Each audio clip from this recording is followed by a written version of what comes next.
கனமழை பெய்யக்கூடிய நிலையில் திருச்செந்தூர் கடற்கரையில் இன்று பக்தர்கள் தங்க வேண்டாம் என்று காவல்துறை தரப்பில் அறிவுறுத்தப்பட்டிருக்கிறது. வழக்கமாக பௌர்ணமி தினத்தில் இரவு நேரத்தில் கடற்கரையில் பல்லாயிரக்கணக்கான பக்தர்கள் தங்குவது வழக்கம்.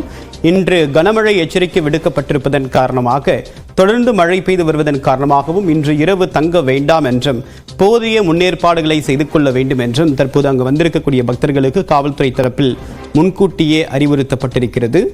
ஏற்கனவே தொடர்ந்து தமிழ்நாட்டில் 18 மாவட்டங்களில் கனமழை பெய்யக்கூடும் என்று வானிலை ஆய்வு மையம் முன்னறிவிப்பு கொடுத்திருக்கக்கூடிய நிலையில் வழக்கமாக இன்று பௌர்ணமி தினத்தில் கடற்கரையில் தங்கி புனித நீராடி கோவிலில் சுவாமி தரிசனம் செய்ய திட்டமிட்டிருக்கக்கூடிய பக்தர்கள் மழை அறிவிப்பை கருத்தில் கொண்டு தங்களுடைய பயண திட்டத்தையும் தங்கும் திட்டத்தையும் உரிய வகையில் அமைத்துக் கொள்ள வேண்டும் என்று காவல்துறை தரப்பில் அறிவுறுத்தப்பட்டிருக்கிறது. திருச்செந்தூர் பகுதியில் இரவு முதல் நீடிக்கக்கூடிய மழையின் காரணமாக 6 சென்டிமீட்டர் அளவுக்கு ஏற்கனவே மழை என்பது பதிவாகி இருக்கிறது. விவரங்களுடன் நீராண்டிய செய்தியாளர் முரளி கணேஷ் விவரம் என்ன?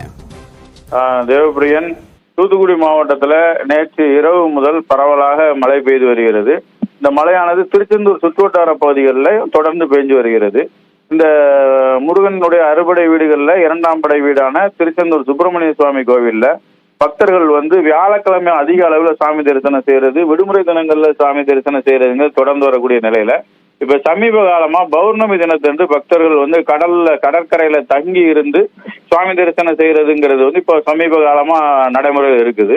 இப்படிப்பட்ட சூழ்நிலையில் இந்த மழை காரணமாக பக்தர்கள் கோவில் கடற்கரையில இன்னைக்கு தங்க வேண்டாம், தங்கி சுவாமி தரிசனம் செய்யறதுக்கு ஏற்ற சூழ்நிலை இல்லை.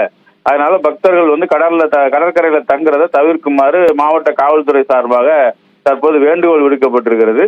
திருச்செந்தூர் சுற்றுவட்டார பகுதிகளிலையும் தொடர்ச்சியா மழையும் பெய்து வரக்கூடிய சூழ்நிலையில பக்தர்களுடைய வருகையும் சற்று குறைவாக இருக்கிறது. தேவபிரியன், தகவலுக்கு நன்றி முரளி கணேஷ்.